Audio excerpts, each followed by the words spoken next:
Welcome to another edition of TM3 Impact. My name is Tomas Martinez. I'm the host. And today, boy, oh boy, do we have a show.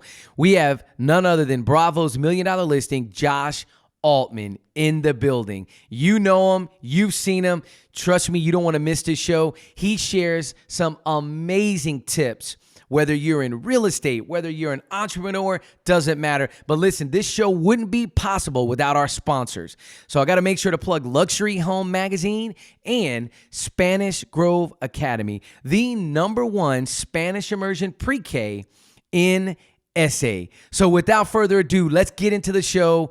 Trust me, share this, be ready, because somebody you know is going to love hearing this podcast. Let's begin.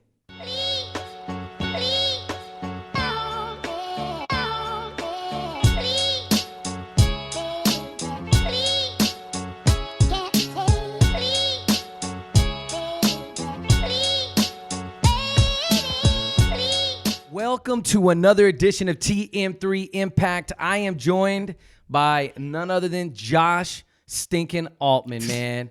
I'm so glad you're here, man. Wait, is this your podcast or is this my podcast? Hey, man. Hey, what did do the Josh Altman takeover? I have a podcast. I didn't know that. Is it the All Dollars, No Cents? Is that the one? All Dollars, No Dude, Cents? that's a good one. I did listen to it. Yeah, well, when you come out to LA, we'll have to have you on. I'll be ready. All right. I'll be ready. Well, listen, I want to thank you. We've had a pretty interesting day. Got to see some really cool stuff today. That's what I love about you. First of all, you're a very dear friend of mine. You're my only friend in San Antonio. And, when I called you up and I said, listen, let's do some things. Yeah. Within 24 hours, we had the most jam-packed schedule.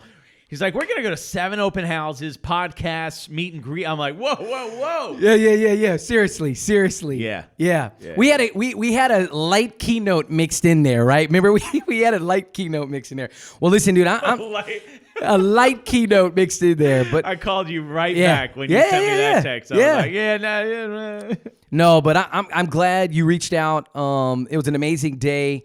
Had a great opportunity to see some really cool things. But listen, here's the deal on the podcast. Look, TM3 Impact is all about interviewing amazing people doing big things, right? So how did I get on here? Well, look, wait, hold on. Zoom in on the watch. Look, that's how we got here. That's it right there. So I want to start off. Look, we're going to do this. My favorite thing about this watch is? I need to know. So I had this watch when I was younger. It was fake. And now I got it now that it's real. Okay. So that's my favorite thing about this watch. I had this watch when I paid $40 for it. Okay. The first time around, because, I'm always talking about fake it till you make it. Yeah. And, I was rolling up to meetings that I probably shouldn't have been in and that were out of my league. And I had this fake watch on to, I wanted to impress people. Yeah. And, now I got the real one. Now it's ready. So that's the story about this watch. So that's why you're here. Look, you've done it. And so, but what I want to do is go back, because what I like to know is I want to go back to Josh Altman, middle school Josh Altman. I want to know that guy and how did that guy end up here? So tell me about middle school Josh Altman. Oh man, you got to read the book for that one. That goes way back. I can't remember the property I saw last week. You want to know about middle school Josh Altman? Yes. I'll just give you some cliff notes. Horrible student. Okay. Definitely learning disabilities.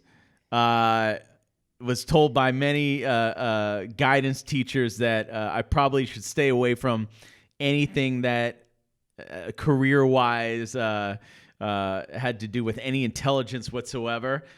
Took untimed tests because I couldn't handle the pressure and because my I forgot what it was, ADD or ADHD or whatever it was. I couldn't concentrate. So that was middle school Josh Altman. Yeah.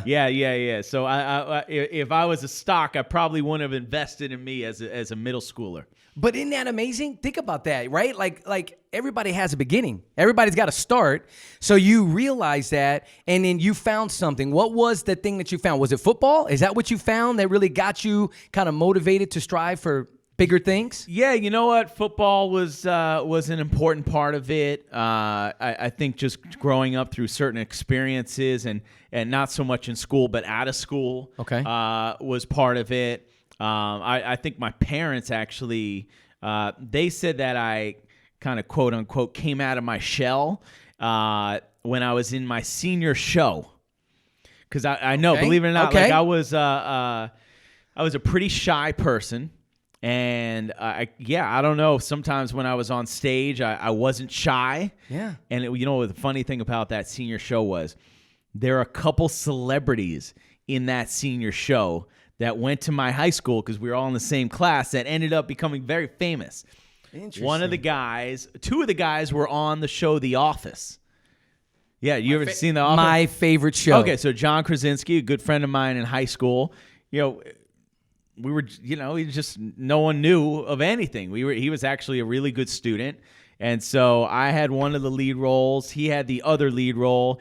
And then it was written by a guy who was on The Office, a guy named Ben Novak. Yep. Who wrote The Office. Was it the temp? Yeah. It's a temp. Yeah, exactly. Of course. Yeah, so now every once in a while I'll be rolling around in LA and I'll run into these guys. And it's just so funny because we go way back. Yeah. And, small world.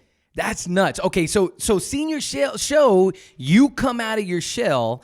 But I remember, so I started reading your book. And listen, if you don't have the book, The Altman Closed, you need to go get it. If you're in real estate, if you're in any kind of negotiation, go get the stinking book. Yeah, anything. Okay? Sales, whatever. Right? Yeah. Entrepreneur. If you're an entrepreneur, go get the book. 100%. Now, you tell a story, and this was a story, we kind of mentioned it earlier when we were walking around the Pearl. You tell a story about your first negotiation, and that was where you talk your parents into letting you stay home with your brother so that you could go to football camp. That's right. Yeah, do you remember the story?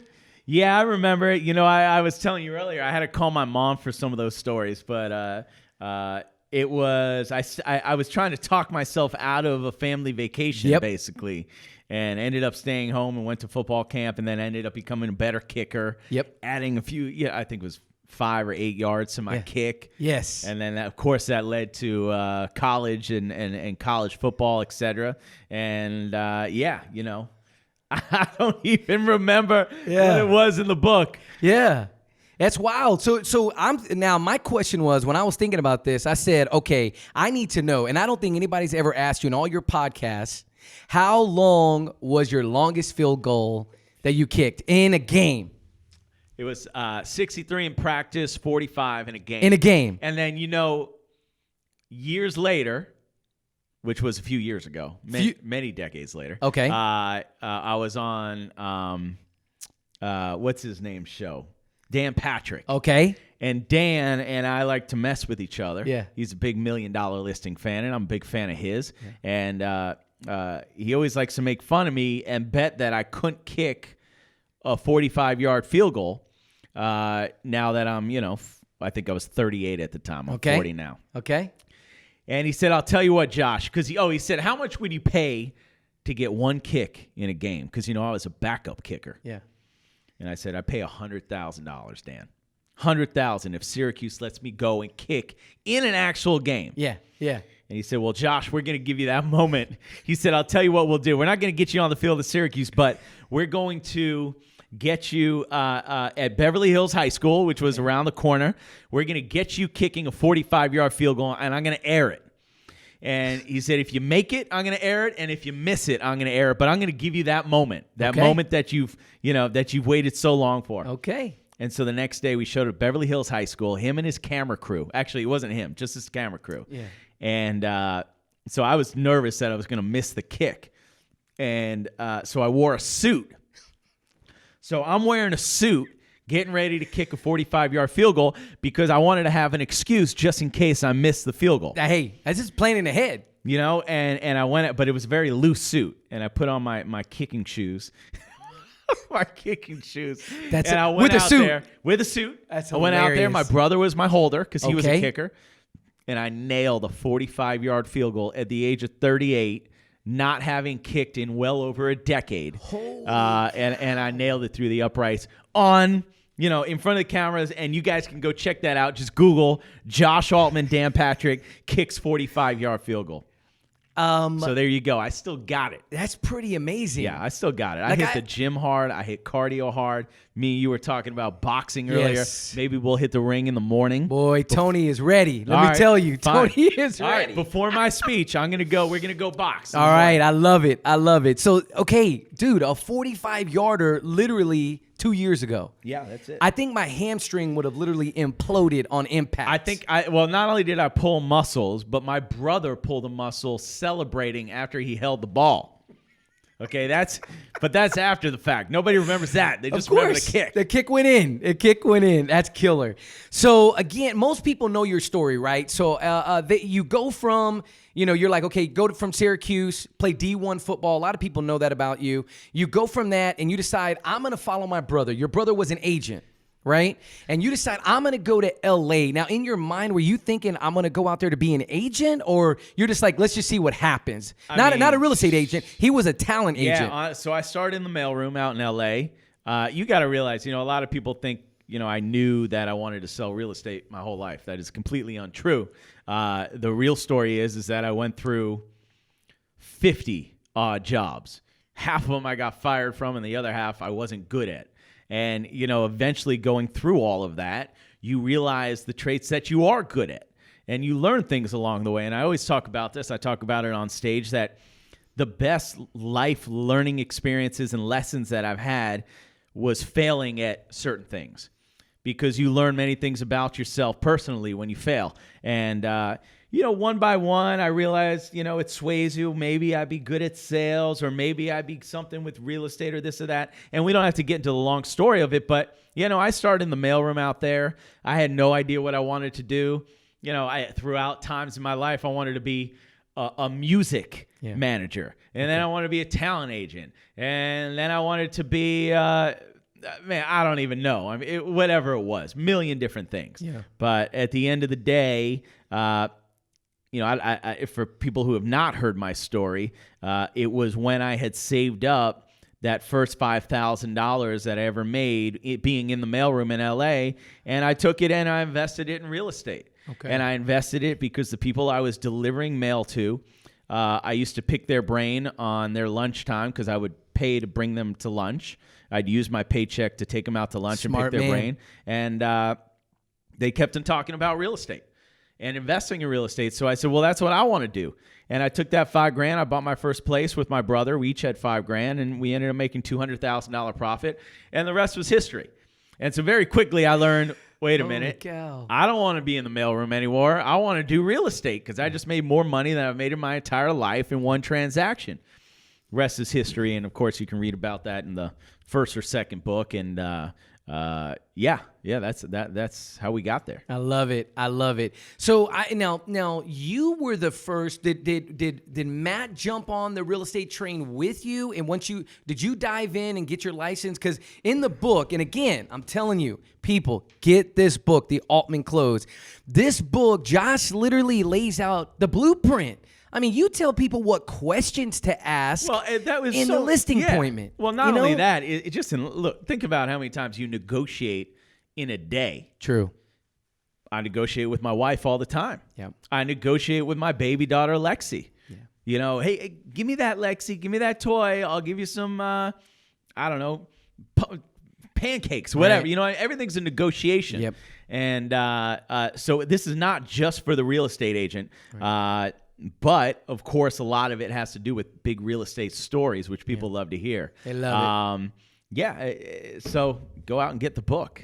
Yeah, so I'm here to get definitely. And you've signed some copies for us, and I appreciate that. So we're definitely going to be giving out some of those signed copies. I appreciate you making that happen. So next up, all right, so now I'm thinking, in the book you describe, you get your license, right? Yeah. You're all excited, and you say in the book how long it took you to get your first deal. You were doing, what did you do up into getting that first deal, and how long did it take? Oh, and to answer your question, by the way, which I didn't answer, my brother and I started flipping houses together. Okay. And then I got into the mortgage business. Okay. Without him. Okay. And so that's why I had the real estate license first.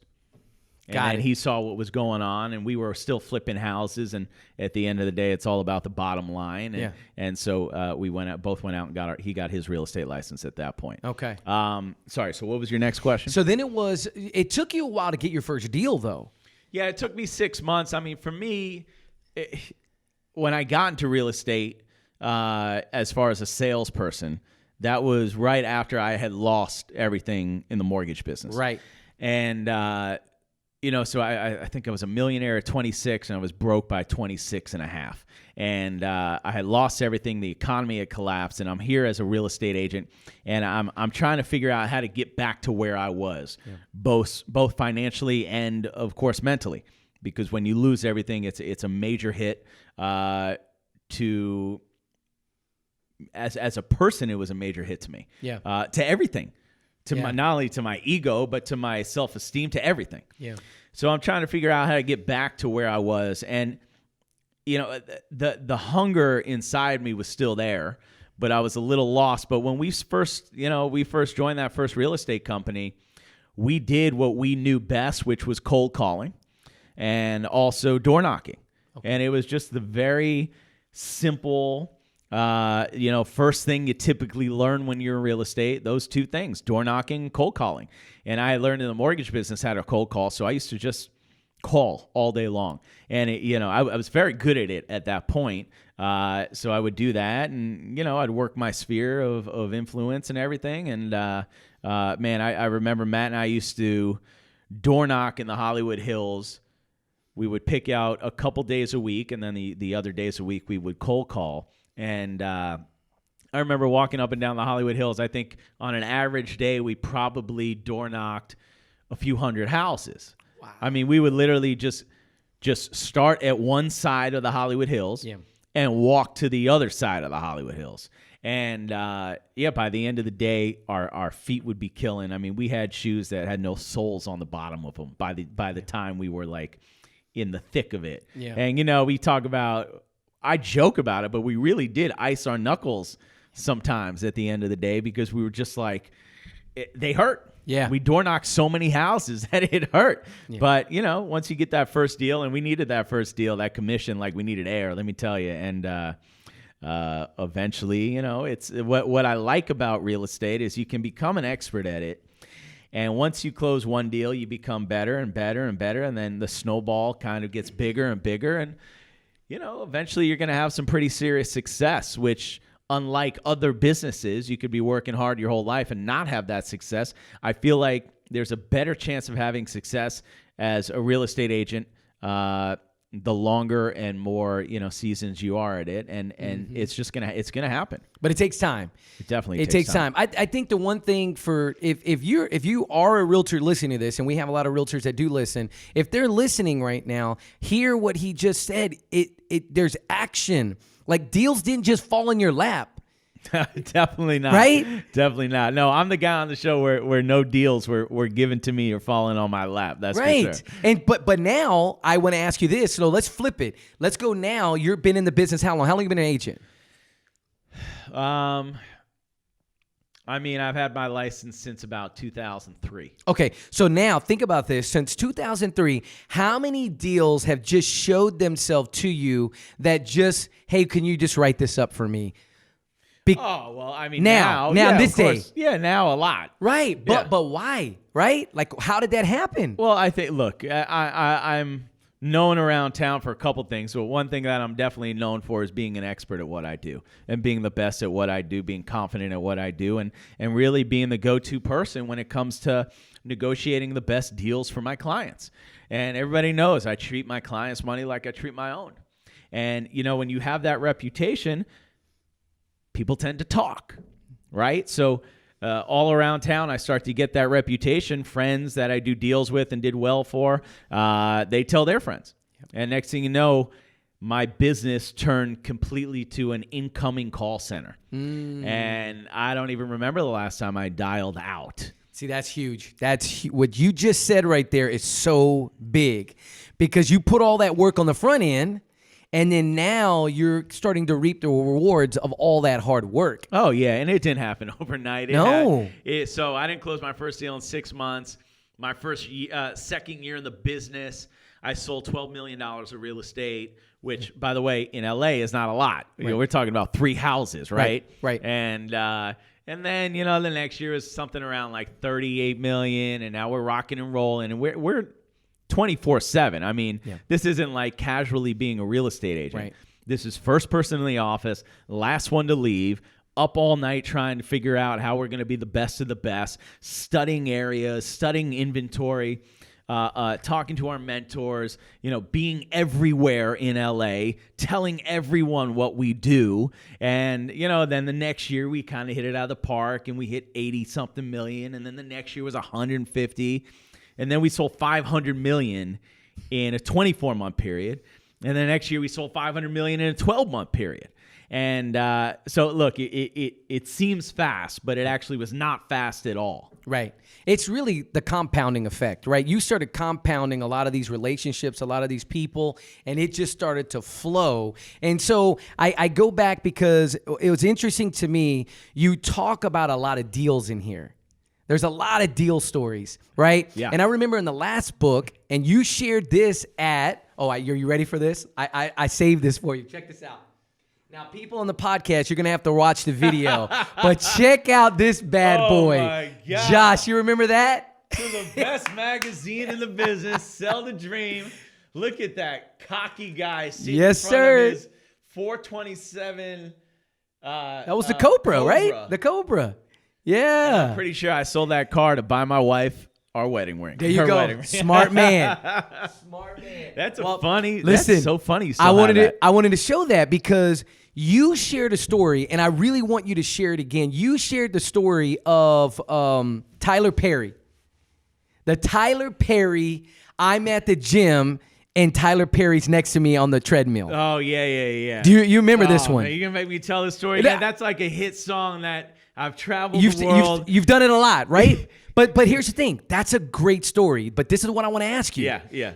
I want one better. So we know that story, and if you don't know that story, please look it up. Josh has shared read it. It's but everywhere. It's out there. It's actually in your last book. Yeah, in the last book. And what's cool about this book is what I did was I actually, the Altman Close, it wasn't really supposed to happen. It was actually just a training manual that I was making for all the agents that work for me. Okay. And so I went through all the deals that I did last year, and I picked out the best deals and the best learning experiences from the deals. And I started writing down notes so I could give it to my agents. And next thing you know, because we had done almost 180 deals last year, next thing you know, I had a manual that was like this thick of wrinkled white paper, notebook paper. And I started giving it to a couple people to try to teach them, and they were like, that's an unbelievable book. Yeah. And that's when I said, you know what, let's make this into a book, and obviously make it not just for real estate agents, but that's how the book happened. Yeah, I love it. Now, as far as stories, I got to tell you, every deal's a story. Yep. Every deal's a story. I guess out of any of them, I would speak to the one that happened this morning because I thought that was a funny deal. That's a good one. So I am in a very difficult negotiation with very difficult seller, and I represent the buyer. And the house is on the market for $11 million. It was just lowered from 11.5. And I remember that they had just lowered the house. My client offered $10 million. $10 million all cash. That's what it was. Sorry, this just happened this morning. Yeah. And I found out they had 4 showings the next day, which is today, at the house that we just offered on.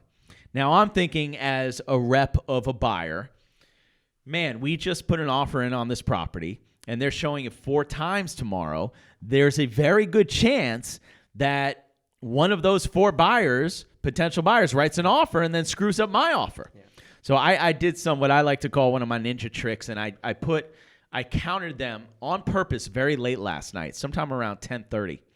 And I sent it through the agent, and I said, listen, you have an 11 a.m. expiration on this counter offer. And I went back at $10.5 million. And I said, after 11 a.m., that $10.5 million goes down to 10.3 if you don't accept our offer by then. And the reason I did that was because I wanted to block the 4 showings, which I figured were probably going to be in the afternoon. Mm-hmm. So I wanted to make sure we had a deal before those happen. And so, because I was thinking, and the key to any negotiation is the upper hand, of course.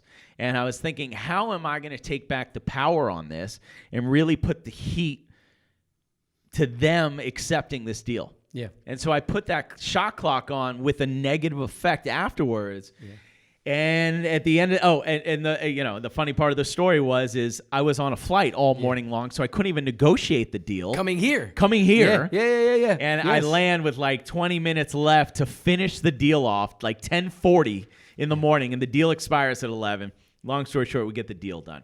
And crazy. And so I'm in a good mood today. I love it. You caught me in a good mood because we just put a $10.5 million house in escrow. I love it. And typically, you could have anywhere for up to $100 million in escrow. Yeah, we typically have $100 million plus in escrow at any given time. We probably have about really like 50 sellable properties on the market at all times. Yeah. Office consists of our solid team, which is at this point 5 employees and about 12 agents. Mm-hmm. We have searched through thick and thin to try to find these agents that can represent the Altman Brothers, just like we represent our own name, and which is not very easy, believe it or not.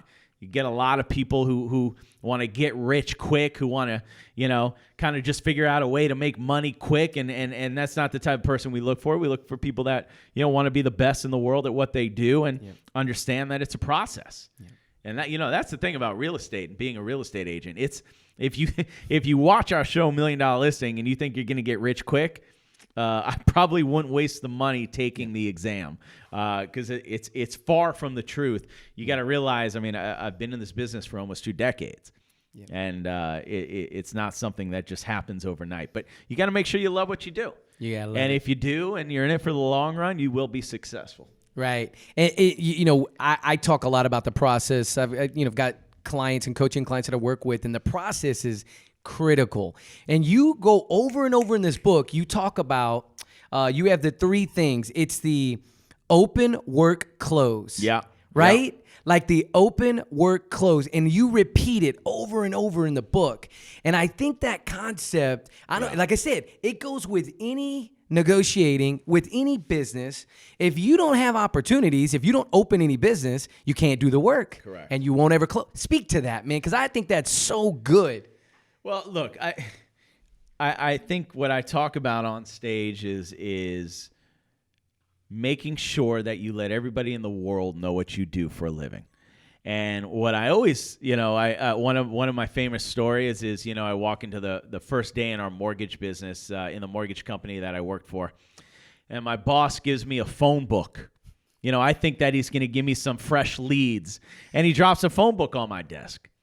And I go, what is this? I thought you were going to give me the good leads. And he goes, Josh, everyone is a lead. And I never forgot that. And so, telling everybody what you do for a living is the open. And getting the opportunities, recognizing the opportunities when they're in front of you and taking advantage of them. The work, for me in real estate, a deal's never over till it's done. The work throughout the beginning of the deal to the end is constant. Yeah. And you got to be on your A game. And you got to understand, and I said this to you earlier, it's the real estate market and just real estate in general it's like a giant game of chess. So you constantly have to be thinking. And of course, the close is you got to set up the close. And everything you do, all that work that you do is setting you up to win the close and win the negotiation. And a lot of people miss that step. Yeah. And they don't realize how early you have to prepare for the close. It may not get there, by the way. But you always have to be prepared for it. So every step that I do in a deal is setting me up for that close. And I think it's a very important way of thinking, and people don't do that. Yeah. When I walk through a showing, for instance, it's just simple as this. I like to do something, I talk about this in the book, something I call Josh's 21 questions. Yep. And when I'm walking through a showing, most agents, they'll open up a door and they'll let you and your clients walk around. That does nothing. You've literally accomplished nothing in that. So, for me, I like to hammer the agent. And I like to ask them as many questions as possible, no matter what side I'm on. Yeah. I want to know who exactly the buyers are, why they're buying, why they moved here, where they're coming from, how many kids they have, how motivated they are, how long they've been looking to buy. Or on the other side, I want to look at, I want to know why the sellers are selling. Yeah. Same questions. Why are they selling? I want to find out the motivation level. So you can only get that by asking the right questions. And I'm telling you, information and negotiations are, they're golden. They're key. Yeah. And what I like to call in the book, the golden hammers, there's some questions that I'll ask that when I get the answer that I'm looking for, I got you. I got you. And that's my golden hammer. That's right. I love that. And that's part of what you teach your team, the golden hammer. Like once you know something, this is it. We got them. That's it. And on the other end of the spectrum, when you're negotiating, silence and listening is so important. So sometimes I'm going to teach my agents to speak as much as possible to get information, and other times I'm going to tell them just sit, zip it, and listen. Yeah. And obviously it depends on the certain situation, but yeah, that's what I talk about. That's awesome, man. Well, listen, Josh, you've been on TM3 Impact, my man. And I just want to thank you for your time. I really, really appreciate you. And, this is very, very special. Now, this is my book, and I'd love to get you to sign this bad boy right here. Let me get you to sign this one. All right, here we go. Bam. This is a book. This is my personal book that I've been taking all my notes. T.O. or T.H.? T.O. Yep, Tomas Martinez. Oh, I know that. And yes, I definitely want to make sure that there's some really cool stuff in here that I want to share with my son. And I know you got a little one as well. I got a little one and a son on the way. And a son on the way. Oh my gosh, dude, it's the best thing in the world. Let me tell you one thing. My son Enzo, he always listens to my podcast. He always listens. What's up, Enzo? Yeah. And Enzo and I do something, and you can steal this. This is fully, you can take it. Okay. You ready? We do reso beso. Okay. So it's reso beso. Beso means kiss. And so we go on the bed and we just wrestle, and I have to throw him in the crocodiles. So I have to get him off the bed. And if I can do that in a certain amount of time, I win. If I can't, he wins. Okay. And literally every night we have to do this. Reso beso. It's so stinking awesome. You heard it here first. And I think we need to write a book about that. Lastly, while you're putting that on, you're putting your signature on there. I think the one thing that I thought was really interesting, I was listening to a podcast, and there was on All Dollars, No Cents. I was literally listening to the very last one, and you said a quote that I literally wrote down, I highlighted, and I said to myself, I need to have Josh put this into context, because you've put a lot of this out there, but I really want you to put this into context. You said, put yourself in a position where success can happen. And I was like, whoa. I was like, listen, let's finish on that note, just telling people how they can put themselves in a position where success can happen. Well, I think the most important thing is the mentality that my brother and I, my business partner Matt, what we live by, which is ready, fire, aim mentality. And not ready, aim, fire, but ready, fire, aim. And that's recognizing an opportunity when it's in front of you, taking a shot, and trying to capitalize on that opportunity and figure out how to capitalize. And if you mess up, it's not about messing up. It's more about how you're going to bounce back. So it's ready, fire, take the shot, and then you can always re-aim afterwards. But if you don't take the shot, you can't even miss. You can't make it. You can't do anything. So make sure to put yourself in situations where you can recognize that and go out there. And as I say in my first book, choose to be lucky. And in my second book, go sell the dream. Sell the dream. Josh, my man, I really appreciate you being on TM3 Impact. It's time to go get a steak. You ready? Yeah, let's steak it up. Let's go steak it up. Take care, everybody.